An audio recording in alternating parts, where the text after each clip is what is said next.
These are the 13 books I read in January, and if I recommend them with a yes, no, or a maybe. A Reaper at the Gates by Sabaa Tahir. This is book 3 in the Ember Quartet. I'm gonna say maybe leaning towards a yes. I find the plot of these books to be so much fun, but for some reason I'm feeling such a disconnect with these characters. But I only have one book left to read in the series, so I'm gonna read the 4th one and I'll get back to you about the final series as a whole after I've finished it. A Day of Fallen Night by Samantha Shannon. Absolutely yes. This was even better than Priory of the Orange Tree, really highlighting female resiliency, really highlighting motherhood and the strength and the impacts of motherhood, and we just follow so many amazing characters in this one. The Scholar and the Last Fairy Door by H.G. Perry, 100% yes. This gives perfect magical school vibes, also with a touch of history, and some good critiques on class divide as well as human greed. Midnight on the Celestial by Julia Alexandra. I think this is another one where I'm on the fence between maybe and yes. I feel like this one was really fun. If you loved Caraval, definitely yes, it gives Caraval vibes for sure. I was just expecting a little bit more of a murder mystery on this one, and it was more of a taking down the system kind of a book, which is fun in its own way, but I feel like I just went into this one with incorrect expectations. The Bright Years by Sarah Demoff. This is a 100% yes. I am in love with Sarah Demoff's writing.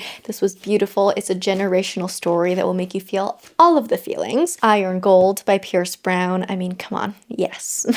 An Offer from a Gentleman by Julia Quinn. This is Benedict's story. I think I need to watch the Netflix series before I give you a yes, no, maybe for this one. It's sitting at a maybe for now, but I feel like my overall impression of the Bridgerton series so far is that you could just watch the show and be fine. Wild Dark Shore by Charlotte McConaughey.